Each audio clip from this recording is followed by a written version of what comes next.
an up-and-coming musician, is murdered in his luxury apartment. He was on his back, and you could see dry blood leaving from his head. The bullet hole lined up with him, looking out the people. Investigators quickly realize this won't be an ordinary case. His family was related to the global superstar Beyoncé. Video evidence suggests the killer is someone close to the victim. There's motion activation on his camera, and it's a young lady walking past his apartment. I think my husband is injured. You could see that she was carrying a handgun in her right hand.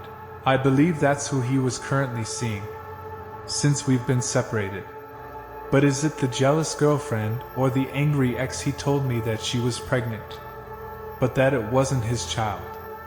I just started hearing stuff like, yeah, she's talented, but there's something a little off about her. All I could think about was just hoping that he can get that justice that he deserves.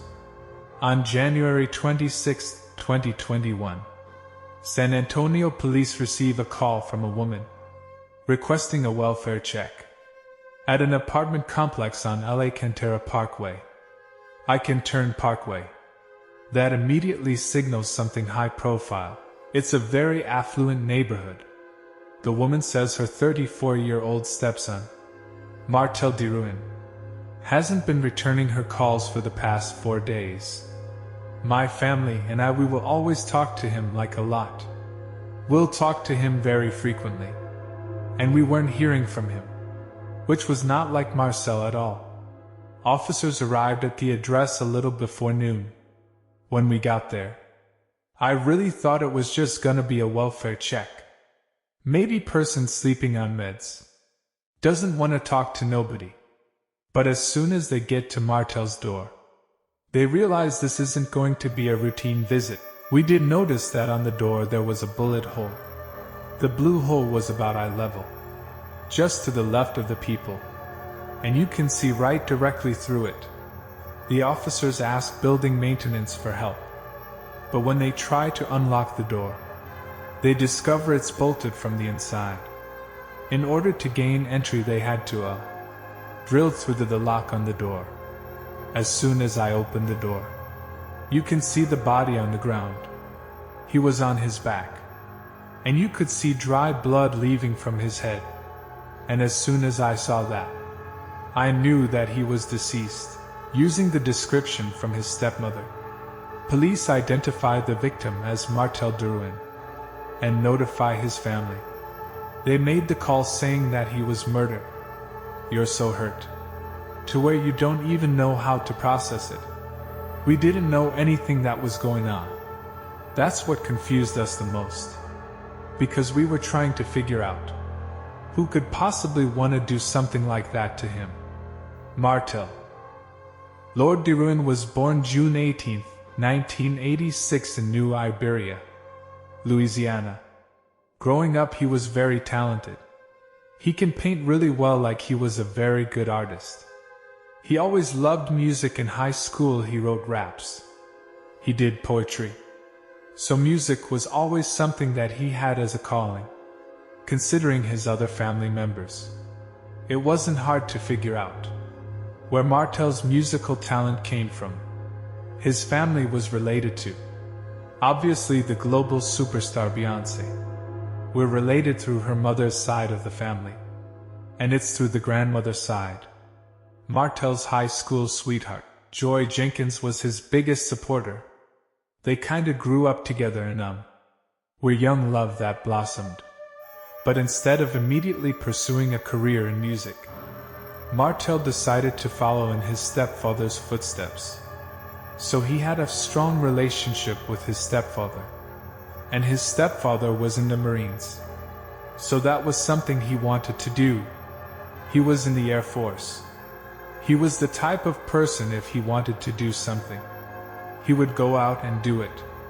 He didn't really look into other people's opinions. While stationed in San Antonio, 21-year-old Martel and 20-year-old Joya tied the knot. Martel worked in the intel department, so he had ranked up pretty quickly. But unfortunately, he had an injury with his hands, so he couldn't do what his job was anymore. He was discharged after 6 years, but he decided to stay in San Antonio and build a new life. He had a lot of different things that he was branching off into. He designed sneakers. He did like a lot of different things. He was a very multi-talented person. His biggest thing was, he was trying to professionally produce and mixing and mastering music. So he had a studio in his home, where he would do engineering, and that he would mix all of his recordings. Martel's stage name was Cardone, and that was actually originated from our father. He gave him that nickname when he was maybe a teenager, under his stage name Cardone. Martel became something of an overnight sensation, collaborating with other stars on several records. He was really starting to reach a point in his career where he was starting to get really well known. His career was really starting to take off. He started promoting himself and pushing himself out there, to where he had got a distribution deal with Sony, the Archit in 2019. Martel began recording his official debut album. Unfortunately, the demands of a burgeoning music career began to take a toll on his marriage. So from their relationship, no matter what or whatever differences, or whatever they wanted to do with branching off, they were always the best of friends. It was more so their views with careers, and just things that they had, where they wanted to do different things. He and Joya eventually separated, renting out their home and moving into separate apartments. They were still really close. They still would be together. They would still hang out. But they just had different things they wanted to branch off into. They lived a mile apart from each other. All indications, given the lack of conflict between Martel and Joya, was that there may have been a chance of reconciliation. Everybody seemed to think that they wanted to eventually get back together, and it's why they never officially divorced.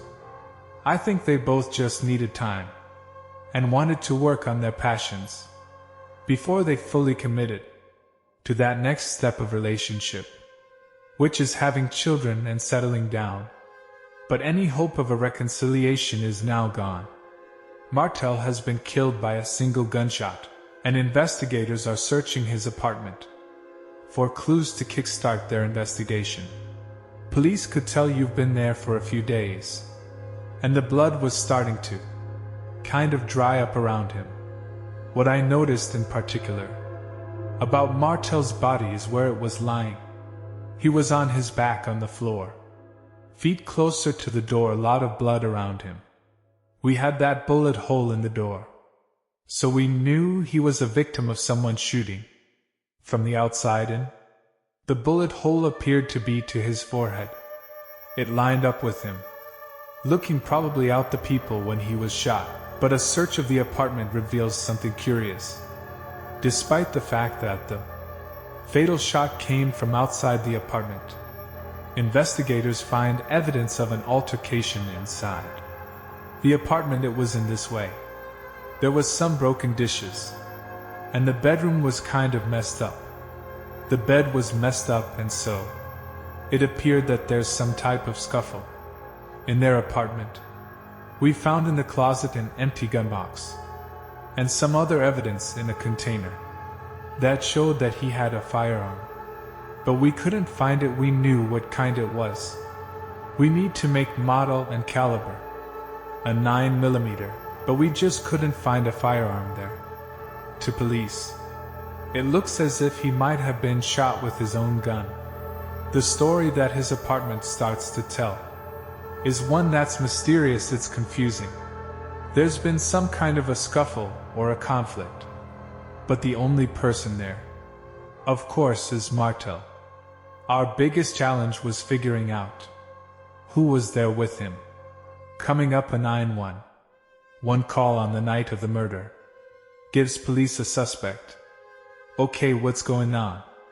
I'm trying to get in my apartment, but I'm not able to get in. But when she was asked for the address of where she was, that was not where she was nor close.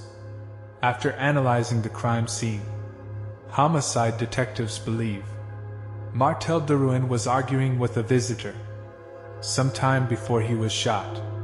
We didn't have any idea who might have been there, or what the scenario was that led up to this fight, and then the shooting, but there was good evidence there to tell us the story of what happened.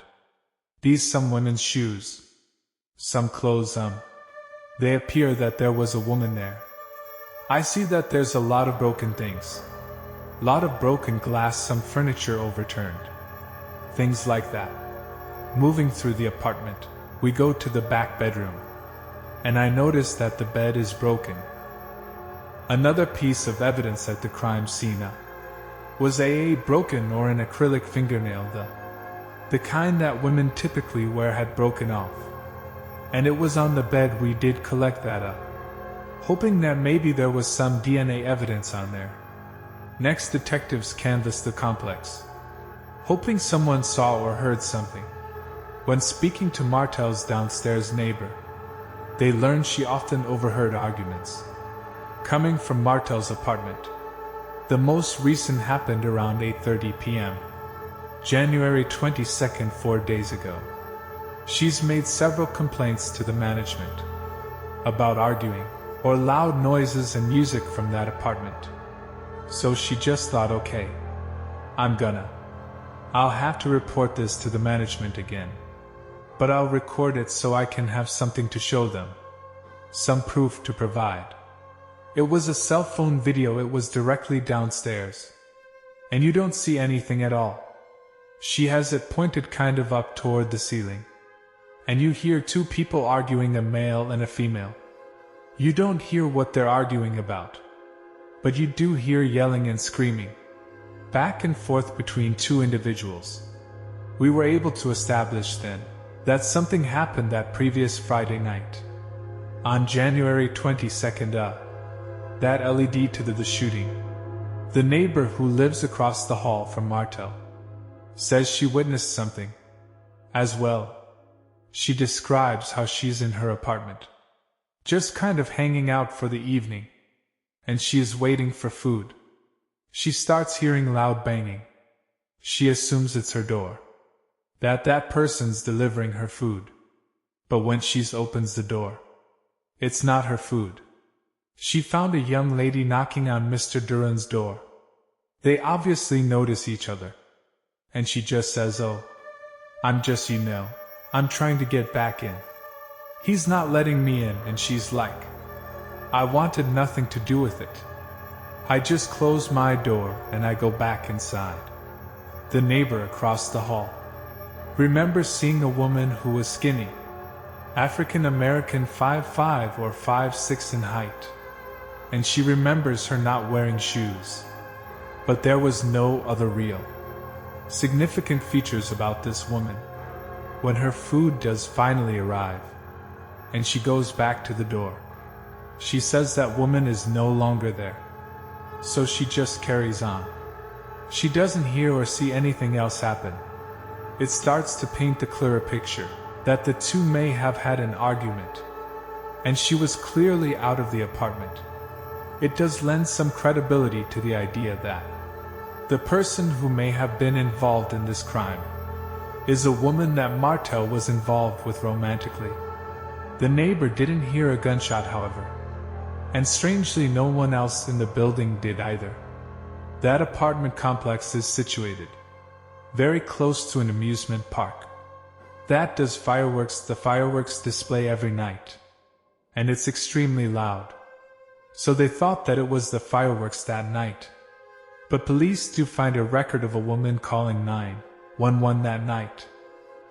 She was concerned because there was a hole in the door, and she thought her husband was inside. Maybe he was hurt. And the 911 call. She said, "I need someone to come check my husband. My name is Joya. We're at this location. I don't have a key."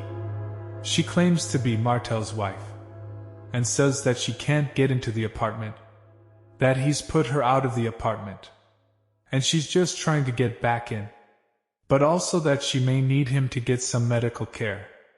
The woman gave her name and address, but by the time police arrived, they found no sign of Joy. When they looked for the apartment number that she provided, they found it was located in a building that wasn't even constructed, yet it was still under construction. Officers tried to reconnect with the caller, but got no response. They couldn't give a report, and they just explained, well, there's nothing here, because this is a building not finished. So that's why when they responded, they didn't find Martel that night. Detectives have a lot of information. That's starting to build. They have this 911 call that mentions the deceased victim's wife, the neighbor's eyewitness account, but they don't really know what to make of it. I was really curious to find out as much I could about that call, so I requested the audio. While waiting for the 911 audio, investigators call Martel's wife, Joya Durin, to the scene. It's clear to them that her reaction is one of shock. There's some deep loss and sadness there for her. They wanted to know if at any point their relationship was ever physical, if there was any domestic violence. And she was very quick. She said, no, we didn't have that kind of relationship. She said we were separated, but it's amicable, we get along, we stay in touch.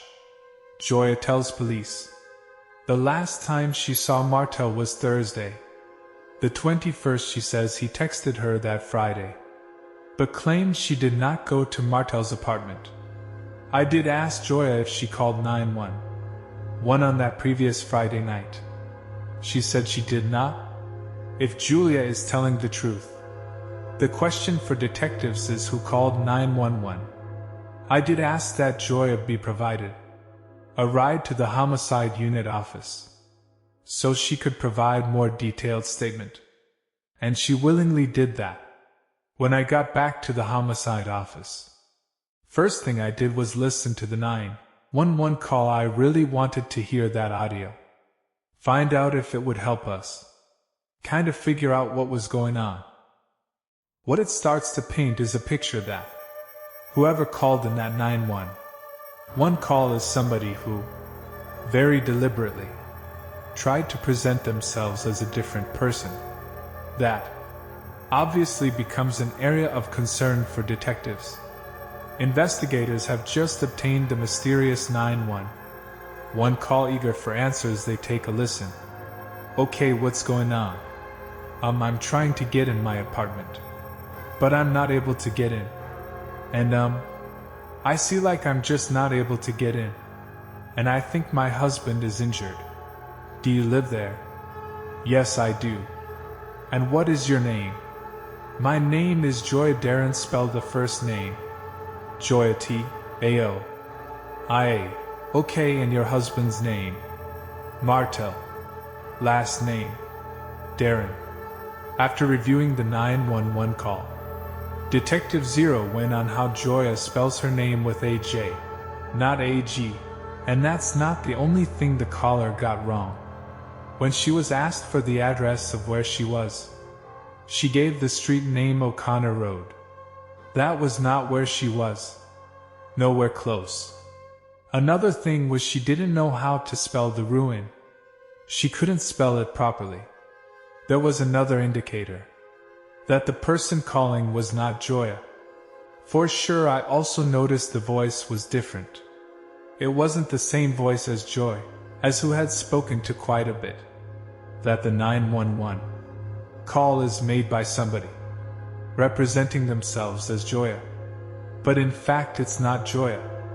This is somebody who, at least after the crime, took some very calculated steps to evade authorities, and to distract them and to confuse them. When investigators ask Joya if she has any idea who the caller might be, she tells them one name springs to mind. It's Sasha. Last name Skare, S-K-A-R-E, and I believe that's who he was currently seeing. Now since we've been separated. In the beginning it was more of like a teacher-student type relationship, where he was trying to develop her music and all that. Stuff like that. He was still with Joy at the time. And then they became more intimate after Joy and him obviously separated.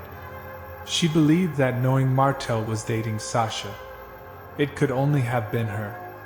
Sasha would have known her name. Sasha would have probably pretended to be her, to keep attention off herself. If something bad had happened, from the outside looking in, maybe this was a love triangle that just went wrong. Okay, and with the new girl hanging around. I know you said you guys kind of broke it off. How did that make you feel? Did it make you feel jealous? No, I don't necessarily get jealous. It was just more or less the issue that he was not trying to deal with. Versus another woman. They remained great friends throughout their entire separation. She was a hairstylist, so she did his hair still, and they talked often. He would confide in a Joy. He would tell her so she would get violent that, you know, she would want to fight and was causing problems. Is it situation where we have a new girlfriend who is jealous of the close relationship that Martel still had with his estranged wife. Joy's take on what happened to Martel was, it had to be Sasha who was involved. She couldn't think of any other person, or any other reason why someone would want to hurt him. Joy showed us on social media the profile page for Sasha, and we could see pictures of her. So that gave us a good lead, good starting point. Using the information gathered from social media, investigators compare Sasha's Skare to security camera footage taken the night of the shooting. A few people had some Ring video cameras on their door. One in particular, on the floor below Mr. Duruin's apartment, had some footage, and he allowed us to look at it. Those are motion-activated cameras. So when he left it was activated, and you can hear him go to the elevator. And when he gets the elevator, can hear the elevator come to that floor. The door is open. He gets on and he departs. About that same time we could hear a pop, which we believe was probably the gunshot. Shortly after that, there's another motion activation on his camera, and it's a young lady walking past his apartment door, who matches the description of the female seen, banging on Mr. Duruin's door. She's walking down the hallway in a summer dress, barefoot very much. Looks like somebody who just ran out the apartment. What we saw on the social media page for Sasha is very similar to what we saw in the videos in the apartment complex, and the woman is not empty-handed, as Martel's neighbor believed. You could see that she was carrying a handgun in her right hand, and herself on her left hand. You could see certain things, tattoos that were exposed, that matched with the tattoos you could see on the Ring video from the apartments. At this point we knew it was Sasha. We needed to find her, we needed to talk to her. Coming up, investigators look into Sasha's past. They were going to a drug deal and something went down, and they find this isn't her first violent encounter. Should I grab the gun? And started dragging him outside of the apartment. After confirming the ID of the woman in the Ring video as Sasha Skare, investigators run a background check and learn that 21-year-old Sasha has spent most of her adult life in nearby Austin, Texas. I met Sasha through a music event. We were doing a local hip-hop show. Like a house party, I was introduced to her. And then after that she came on to my podcast, because I interview like a lot of up-and-coming artists mainly in the Austin area. Like Martel, Sasha was an up-and-coming musician.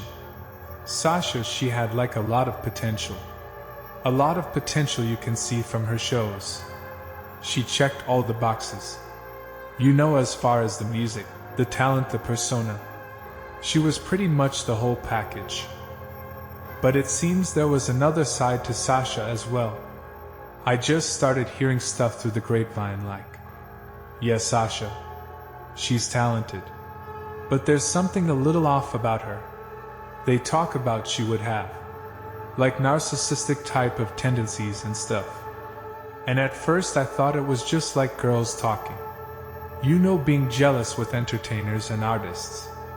I mean, we're all a little narcissistic in our own ways. You know. But when I heard that about the shooting with Sasha, I'm just like, okay. Kinda connect the dots there. Like maybe they were really, you know, seeing something that I didn't. Police records in Austin show Sasha was involved in another shooting 2 years ago.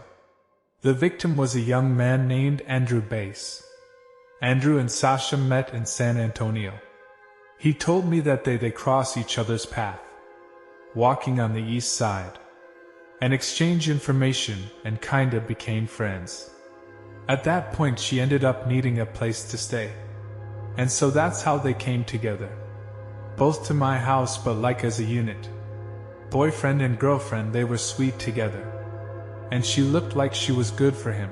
They went back and forth between San Antonio and Austin. A lot because I know she was working on music. Despite Sasha's talent, the young couple were struggling to get by. Sasha and Andrew lived with me for several years. Andrew told me that she was pregnant, but that it wasn't his child. And she went to Florida when she had to have the baby, and then came back. The baby stayed with her mom in Florida. She came back to Texas with Andrew. Then at some point Sasha's mom moved to Austin, Texas because she had the baby. And they kind of would go back and forth between my house and Sasha's mom's house in Austin, Texas.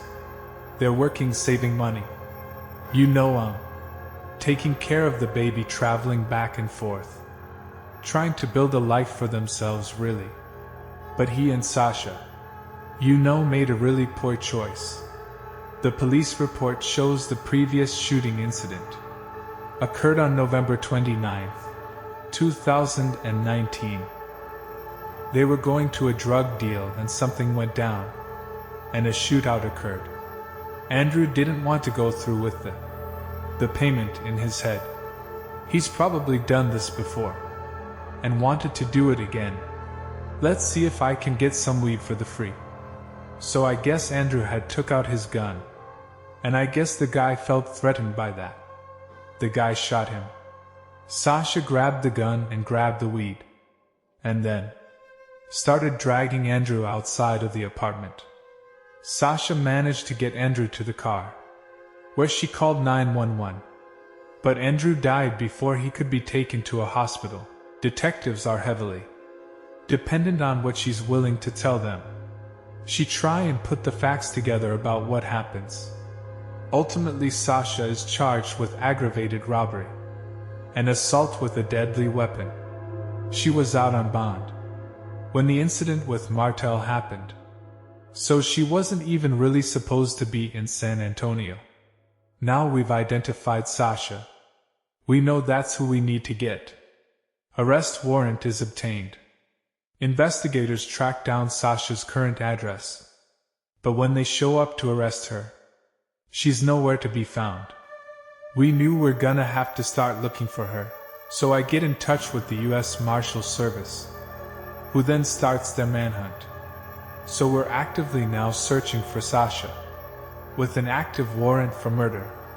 It's February 2021 and authorities in San Antonio, Texas are on the hunt for Sasha Skare, in connection with the shooting of Martel Durin, knowing she might be armed and potentially dangerous.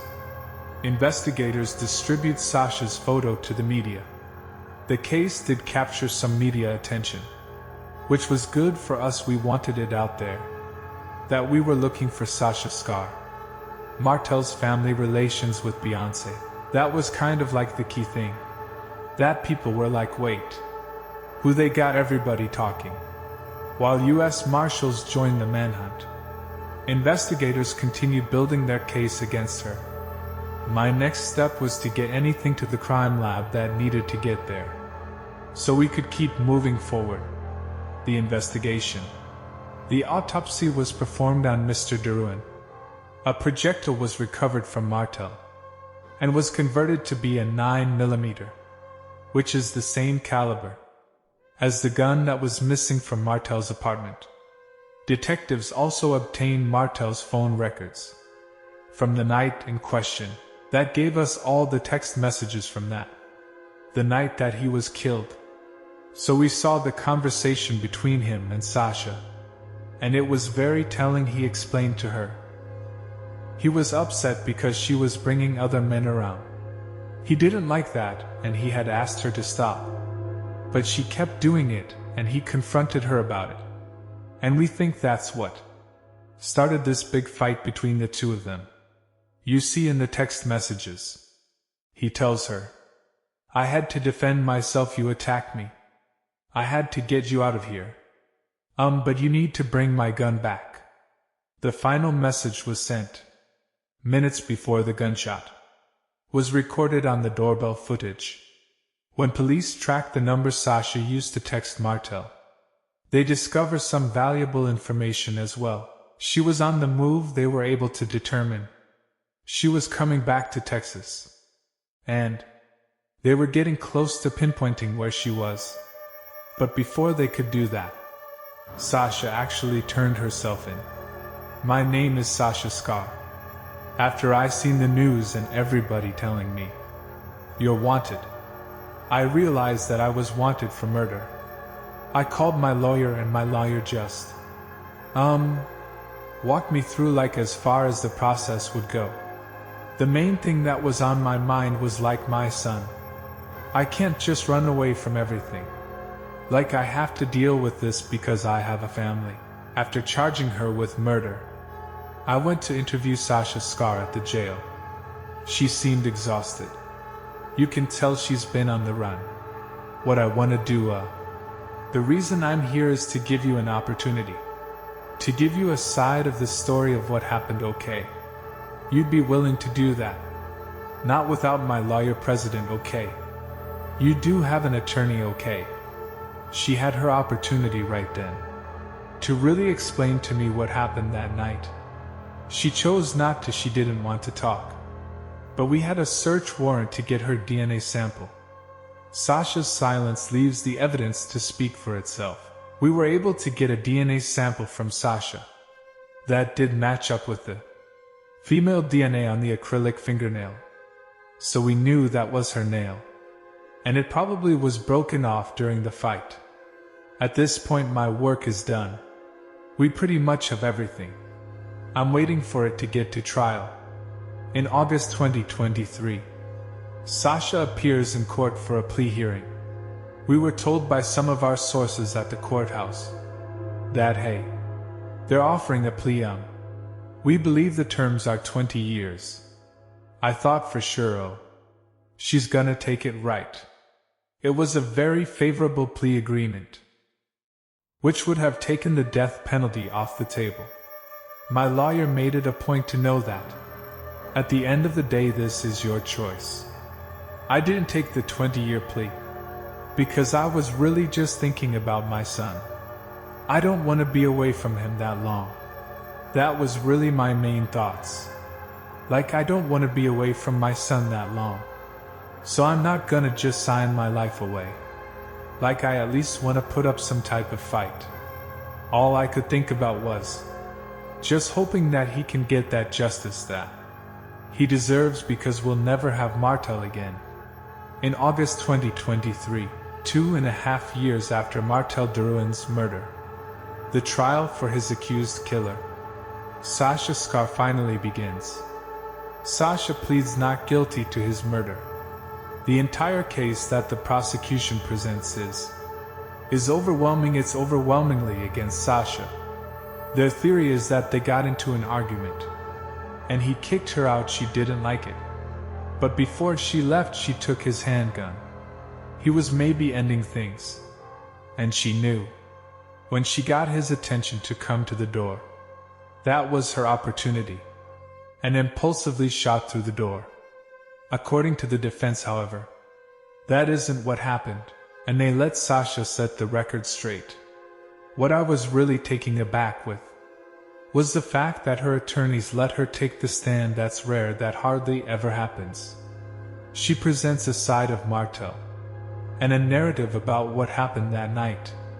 That's entirely different. I had our show in Austin, and he had a music show in San Antonio. So our plan was to come together, work on the show that we have planned together, and the same night go to our shows.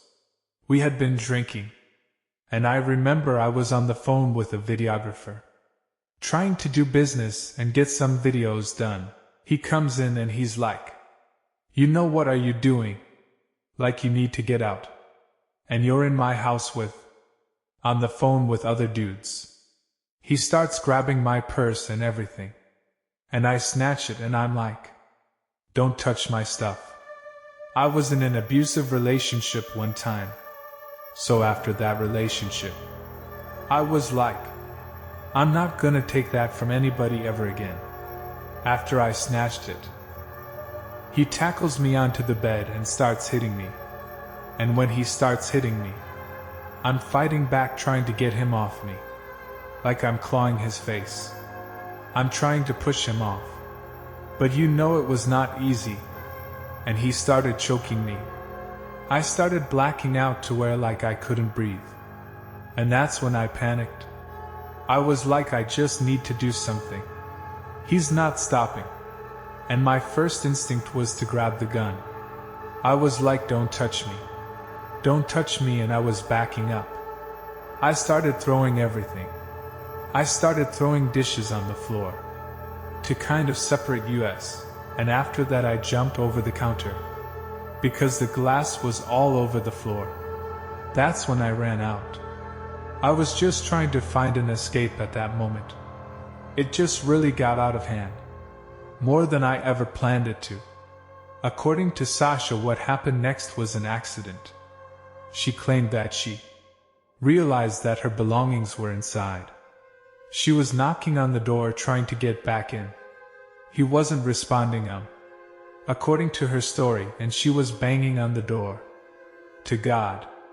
She says when she does that, it accidentally just goes off. It was an accident, I didn't intend to actually shoot him and kill him. You know, cause you know he was my friend.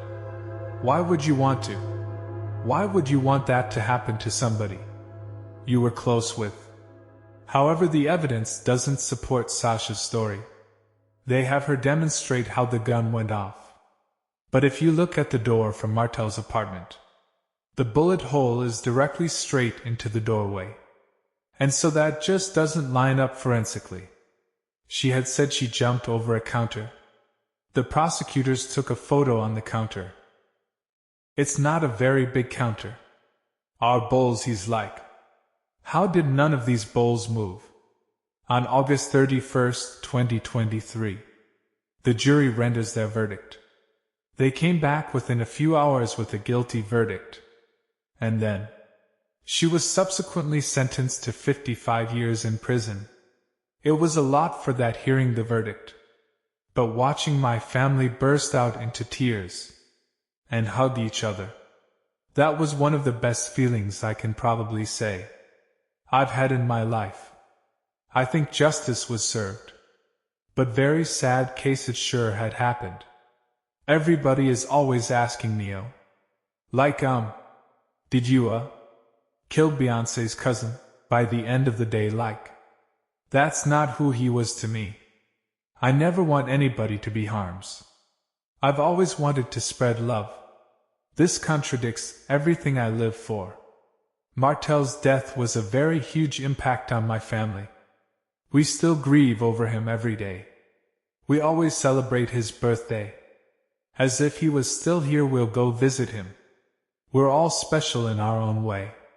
But Martel was a huge inspiration.